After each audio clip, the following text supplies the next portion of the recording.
Welcome to Revenge with Peter Stories from my grandpa. Comment below and tell me where you're watching from. I'm Peter, and I share the most incredible stories of justice and vindication from my grandfather's long life. Today's story is about love, family, and proving that age is just a number. My name is Franklin Mitchell, and at 68 years old, I thought I knew everything there was to know about love, loss, and family. I was wrong on all three counts. Let me start from the beginning. My wife Margaret and I had been married for 42 beautiful years when cancer took her from me. Margaret was my everything, my best friend, my partner in all of life's adventures, and the mother of our two children, Patricia and Thomas. When she passed 3 years ago, I felt like half of my soul had been ripped away. The first year after Margaret's death was the darkest period of my life. I barely left the house except for groceries and doctor appointments. Patricia, my 45-year-old daughter, would visit twice a week with her husband Gerald and their two teenage children. She meant well, but I could see the worry in her eyes every time she looked at me. "Dad, you need to get out more," she would say, rearranging my pill organizer or checking my refrigerator for expired food. "Maybe you should consider moving to one of those senior communities. They have activities, meals prepared for you, people your own age." I appreciated her concern, but I wasn't ready to be warehoused with other lonely widowers, playing bingo and complaining about our aches and pains. This was the home Margaret and I had built together, filled with 40 years of memories. I wasn't abandoning it just because she was gone. My son Thomas lived in Seattle with his family. He called every Sunday, but our conversations were brief and surface level. "How are you feeling, Dad? Are you eating okay?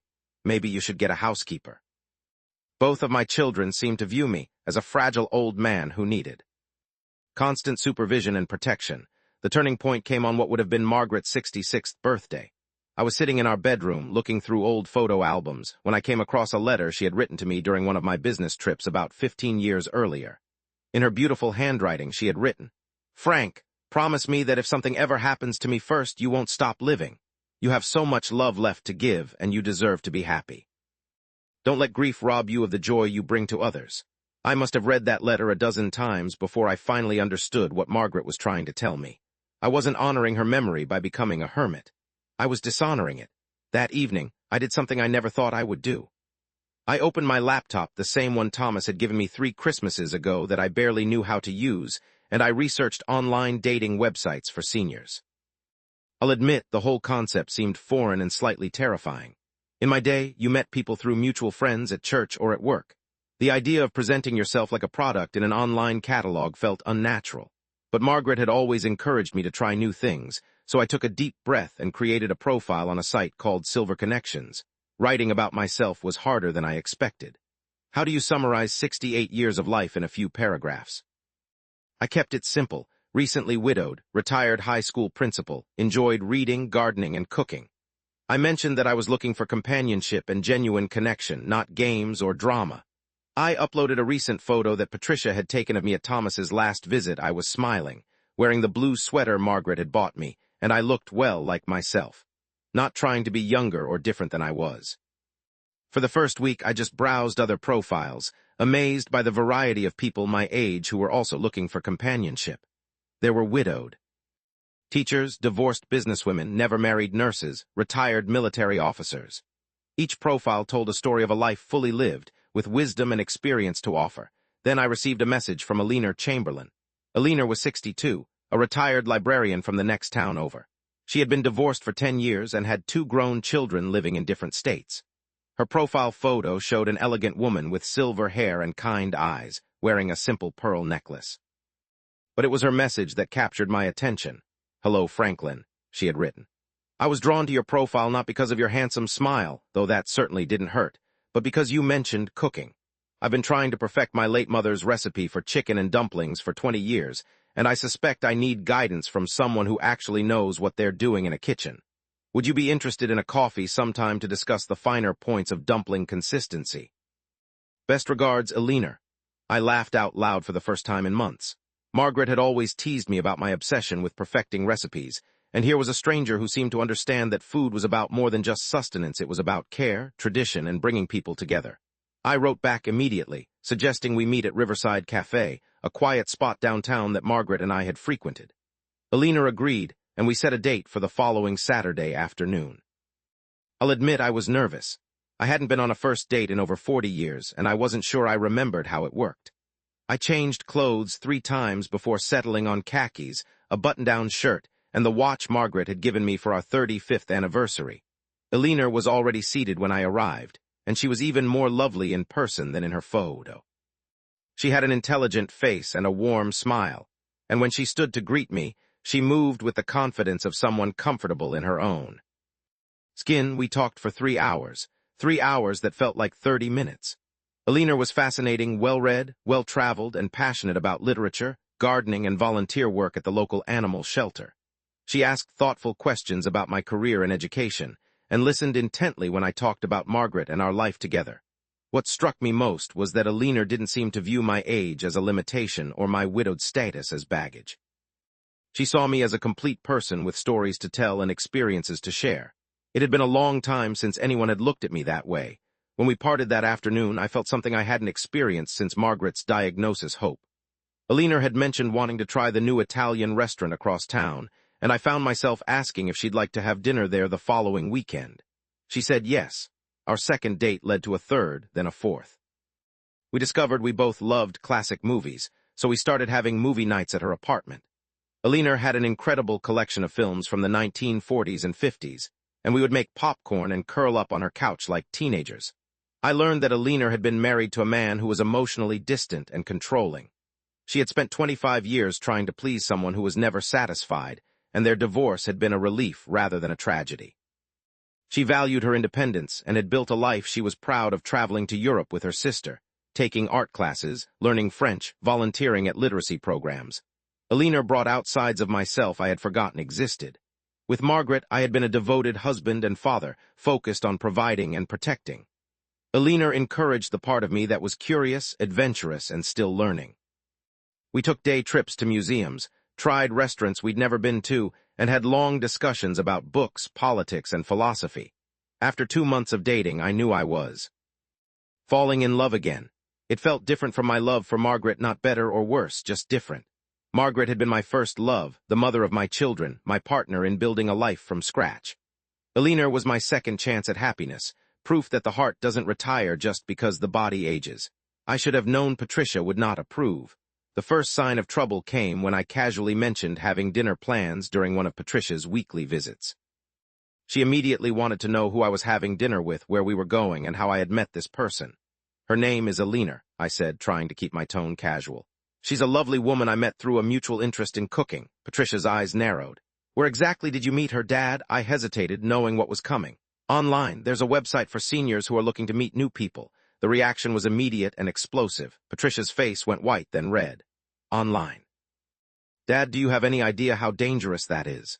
These websites are full of scammers and predators who target lonely older people. She's probably after your money. I tried to explain that Eleanor was a retired librarian with her own home and savings, that we had spent hours getting to know each other, that my instincts about people were still sharp despite my age. Patricia wouldn't hear it. Dad, you're being naive. You're vulnerable right now, and these people know exactly what to say to gain your trust. I'm calling Thomas. This has to stop before you get hurt. The conversation with Thomas went about as well as expected. My son, ever the practical engineer, approached the situation like a technical problem to be solved. Dad, statistically, online dating scams targeting seniors are at an all-time high. Even if this woman seems legitimate, you're putting yourself at financial risk. Maybe it's time we talked about setting up a trust or having me monitor your accounts. I felt my blood pressure rising. Here were my 2 children, both successful adults with families of their own, treating me like I was suffering from dementia. They spoke about me like I wasn't in the room, using words like protection and intervention as if I was a teenager sneaking out to meet some unsuitable boyfriend.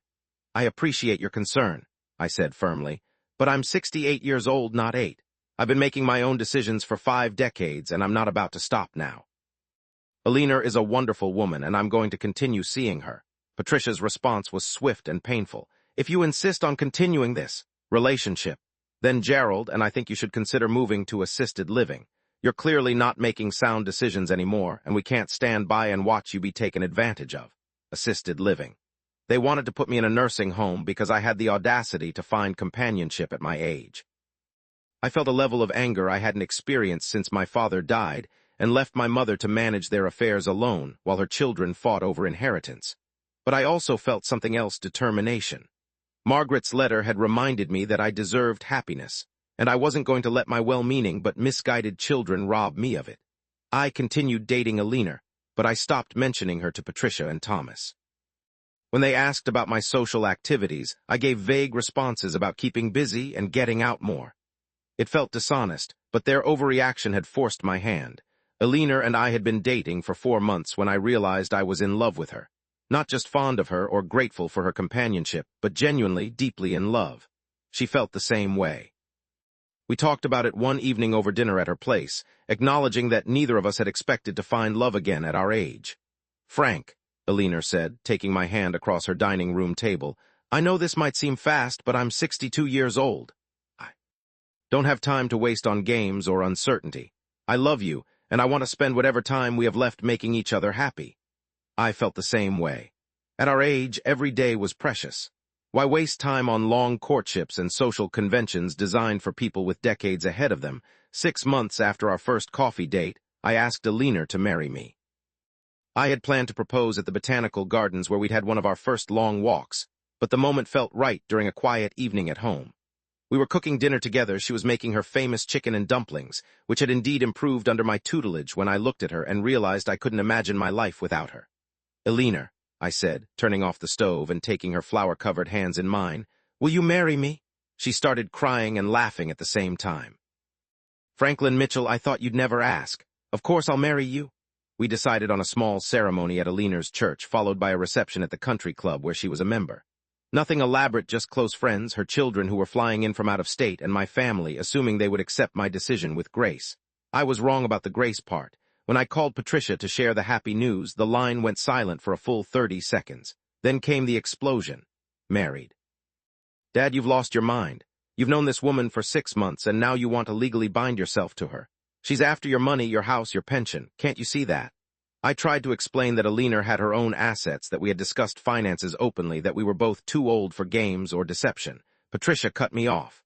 "Dad, Gerald and I have been talking to Thomas. We think you need a psychological evaluation. This isn't normal behavior. You're making decisions that could affect our entire family's future." "Your family's future?" I asked, my voice rising. "What about my future? What about my happiness? When did my life become something for you to manage and control? Since you started acting like a teenager instead of a responsible adult." "Dad, I'm going to call Dr. Morrison and set up an appointment. You need help." She hung up before I could respond. Thomas called an hour later, his tone more diplomatic, but his message the same. "Dad, we're worried about you. This seems very sudden, and we just want to make sure you're thinking clearly. Would you be willing to see a counselor just to talk through this decision?" I agreed to see Dr. Morrison, my family physician for the past 15 years, not because I doubted my mental state, but because I wanted to prove to my children that I was perfectly competent to make my own choices. Dr. Morrison gave me a thorough physical and cognitive evaluation. My blood pressure was slightly elevated, no surprise, given the stress my family was putting me through, but otherwise, I was in excellent health for a man my age. The cognitive tests showed no signs of dementia or impaired judgment. "Frank," Dr. Morrison said, leaning back in his chair, "you're as sharp as you've ever been. From a medical standpoint, I see no reason why you shouldn't get married if that's what you want to do. Your children are concerned about you, which is natural, but concern shouldn't become control." I asked Dr. Morrison to call Patricia with his findings, hoping his professional opinion would reassure her. Instead, it seemed to make her more desperate. The next week, Patricia and Gerald showed up at my house with a stack of papers. They had consulted an elder law attorney and wanted me to sign documents that would give them power of attorney over my financial affairs for my own protection. "Dad, we've done research on this Eleanor person. She was divorced, which means she took half of her ex-husband's assets. Now she's targeting another man with resources. This is a pattern." I looked at the papers. They wanted me to sign documents that would essentially make me a child in the eyes of the law, unable to make significant financial decisions without their approval. It was the ultimate expression of their lack of faith in my judgment. "Get out," I said quietly. "Dad, we're trying to help you. Get out of my house." "Now," Gerald started to argue, but something in my expression must have convinced him I was serious. They left, but not before Patricia delivered one final blow. "When this woman takes everything you have, don't come crying to us. And don't expect us to bail you out when you're left with nothing." The words stung because they came from my daughter, the little girl I had taught to ride a bike, helped with homework, walked down the aisle at her own wedding. But they also strengthened my resolve. I was done being treated like an incompetent old man by people who should have trusted me most. Eleanor and I were married on a beautiful Saturday morning in October. Her children, Michael and Jennifer, had flown in from California and Texas, respectively. They were warm, welcoming people who seemed genuinely happy for their mother. They treated me with respect and kindness, asking thoughtful questions about my life and expressing gratitude that their mother had found someone who made her smile. Patricia, Thomas, and their families did not attend. The ceremony was simple but perfect. Eleanor looked radiant in a cream-colored dress she had chosen specifically for the occasion. I wore my best suit, navy blue, with the tie Margaret had given me for Father's Day years ago. Eleanor had encouraged me to wear it, saying that Margaret would want to be part of our special day in some small way. As we exchanged vows, I felt Margaret's presence, not as a shadow of the past, but as a blessing on my future. The love I had shared with her had taught me how to love Eleanor, and I knew she would be happy that I had found joy again. The reception at the country club was intimate, about 40 guests, mostly Eleanor's friends and mine, along with her children and their families. The food was excellent, the music was from our era, and the conversation flowed easily. I felt happier than I had in years. That's when Patricia walked in. I hadn't expected her to come, given our last conversation, but there she was, dressed in black as if attending a funeral rather than a wedding. Gerald was with her, looking uncomfortable, and behind them were Thomas and his wife Linda, who had apparently flown in from Seattle without telling me. For a moment the room fell quiet. Eleanor squeezed my hand and whispered, "It's okay, Frank. They're your children, they should be here." I walked over to greet them, hoping that perhaps they had come to make peace, to give Eleanor a chance to be the supportive family I had raised them to be. Patricia spoke first. "Dad, I hope you'll reconsider this before it's too late. This woman," interrupted a voice behind me, "is Dr. Eleanor Chamberlain Mitchell now, and she happens to be standing right here." Eleanor had joined us, her voice calm but firm. She extended her hand to Patricia. "You must be Patricia. Your father talks about you all the time. He loves you very much, despite how you've treated him these past few months." Patricia reluctantly shook Eleanor's hand, her expression still suspicious. "I suppose you expect me to welcome you into our family with open arms, even though you're clearly taking advantage of my father's grief and loneliness." Eleanor smiled, not a fake, polite smile, but a genuine one. "Patricia, I don't expect anything from you except basic civility, but since you brought up the subject of taking advantage, perhaps we should clear the air." Eleanor gestured to an empty table near the corner of the reception hall. "Would you mind if we sat down for a moment? I think there are some things you should know." Curious despite myself, I followed as Eleanor led our little group to the table. Thomas and Gerald looked like they wanted to be anywhere else, but they sat down as well. Eleanor opened her small evening purse and pulled out a folded document. "I understand you're concerned about your father's financial security. That's admirable. Children should look out for their parents. But your assumptions about me are completely wrong." She handed the document to Patricia. "This is a prenuptial agreement that your father and I both insisted on signing. It clearly states that in the event of divorce or my death, I have no claim to his assets, just as he has no claim to mine. Everything we owned before our marriage remains separate property." Patricia's eyes widened as she read the document. Thomas leaned over to read it as well. Eleanor wasn't finished. "I also think you should know that I waived any claim to your father's Social Security benefits, life insurance policies, or pension. Those will remain intact for you and Thomas, exactly as they were before we married." The table was completely silent. Gerald was the first to speak. "Why would you do that? Most people getting married combine their assets." Eleanor's smile became slightly sharper. "Most people getting married are in their 20s or 30s, building a life together. Frank and I are both established adults with grown children. We're not marrying for financial security, we both have plenty of our own. We're marrying because we love each other and want to spend our remaining years together." Patricia's voice was smaller now, less certain.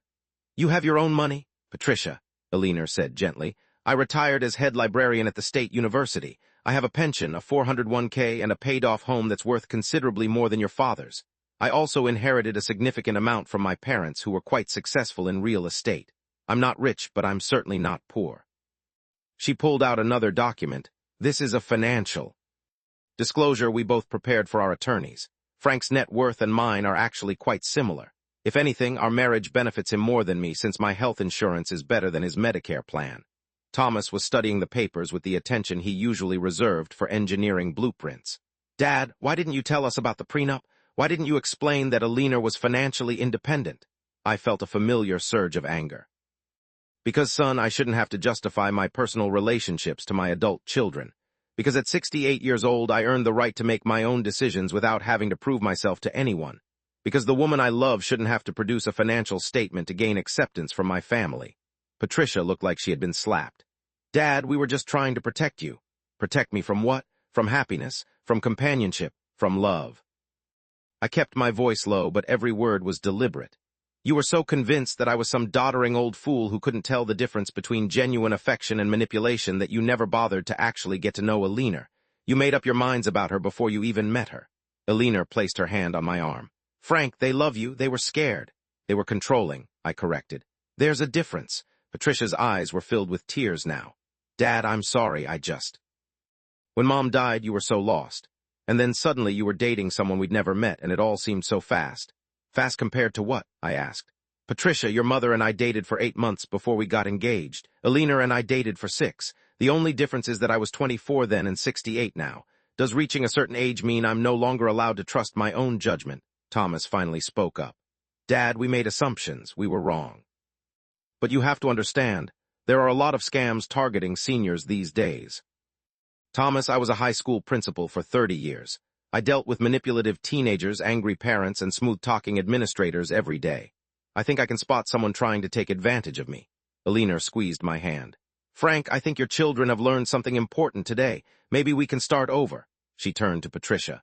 Patricia, I know you love your father, and I respect that. I'm not trying to replace your mother. No one could do that. I'm not trying to take your inheritance or change your family dynamics. I'm just a woman who fell in love with your father and wants to make him happy for whatever time we have left. Patricia wiped her eyes. Eleanor, I owe you an apology. I said terrible things about you without knowing anything about you. I was wrong. You were protecting someone you love, Eleanor replied. I can't fault you for that, even if I disagree with your methods. Thomas stood up and extended his hand to Eleanor. Welcome to the family, Eleanor. I'm sorry we got off to such a bad start. Eleanor shook his hand, then surprised him by pulling him into a hug. I'm looking forward to getting to know all of you better. Gerald, who had been silent through most of the conversation, finally spoke. Eleanor, I hope you can forgive us. We let fear override common sense. There's nothing to forgive, Eleanor said. Frank has wonderful children who love him. That's all I need to know. The rest of the reception was like a completely different party. Patricia and Thomas spent time talking to Eleanor, learning about her background, her interests, her children. Eleanor showed genuine interest in their lives, asking about Patricia's work as a nurse and Thomas's engineering projects. By the end of the evening, Patricia was laughing at something Eleanor had said about her disastrous first attempts at cooking. Thomas was showing Eleanor pictures of his kids on his phone. Gerald was deep in conversation with Michael about baseball statistics. As Eleanor and I said goodbye to our guests, Patricia pulled me aside. Dad, I'm truly sorry. Eleanor is wonderful and you seem so happy. I should have trusted your judgment. Patricia, you're my daughter and I love you, but you need to understand that I'm still your father, not your child. I raised you to think for yourself and make your own decisions. I expect the same courtesy in return. She nodded, tears in her eyes again. I know. I was scared of losing you and I handled it badly. Will you forgive me? I hugged her tightly. There's nothing to forgive. Just remember this feeling the next time you're tempted to treat me like I'm incompetent. Thomas approached us. Dad, Linda and I would like to have you and Eleanor visit us in Seattle next month, if you're interested. We'd love that, I said, feeling a weight lift from my shoulders. As Eleanor and I drove home that night to our home, since she had moved into my house after selling hers, she was quiet for a long time. What are you thinking about? I asked. I'm thinking about how lucky we are, she said. Not just to have found each other, but to have families who love us enough to make fools of themselves trying to protect us. I laughed. That's a generous way to look at it. Frank, your children spent months convinced I was a gold digger because they couldn't imagine that someone would love you for who you are rather than what you have. That tells me they think you're pretty special. She was right, of course. Eleanor was usually right about people and relationships, one of the many things I loved about her. That was 2 years ago. Eleanor and I have been married for 24 months now, and every day has been better than the last. We've traveled to places I never thought I'd see. Ireland, where Eleanor traced some of her family history, and Italy, where we took a cooking class in Tuscany. We've hosted Thanksgiving dinner for both our families, creating new traditions while honoring old ones. Patricia and Eleanor have become close friends. Patricia often calls Eleanor for advice about everything from her teenage children to her career decisions. Eleanor, with her background in education and her calm wisdom, has become the mother figure Patricia had been missing since Margaret's death. Thomas and his family visited twice last year, and we're planning a big family reunion at the lake house Eleanor, and I rented for a week this summer. Thomas's kids adore Eleanor, especially his 16-year-old daughter Sarah, who wants to be a librarian like Eleanor was. But perhaps the most meaningful change has been in how my children see me. They no longer treat me like a fragile old man who needs protection from his own decisions. They ask for my advice, include Eleanor and me in their planning, and respect the fact that we've built a life together based on mutual love and respect. Last month, Patricia called to tell me that she and Gerald were considering divorce. They had grown apart over the years, and Patricia wasn't sure they could find their way back to each other. "Dad," she said, "watching you and Eleanor together has shown me what a real partnership looks like. You support each other, you make each other laugh, you're genuinely happy together. Gerald and I, we're just going through the motions." I didn't give her advice, she didn't ask for any. But I told her that life is too short to spend it with someone who doesn't make you want to be a better person. Margaret had done that for me, and now Eleanor does the same thing. Eleanor has given me a second chance at happiness that I never expected to have. She's shown me that love doesn't diminish with age, it deepens, becomes more grateful, more intentional. We don't take our time together for granted because we know how precious and limited it is. My children learned an important lesson through our courtship and marriage. Age doesn't automatically equal incapacity. Experience and wisdom are not the same as vulnerability, and love, real, genuine, lasting love, can happen at any stage of life. I'm 70 now, and Eleanor is 64. We're planning our next adventure, a river cruise through Europe that we've been dreaming about for months.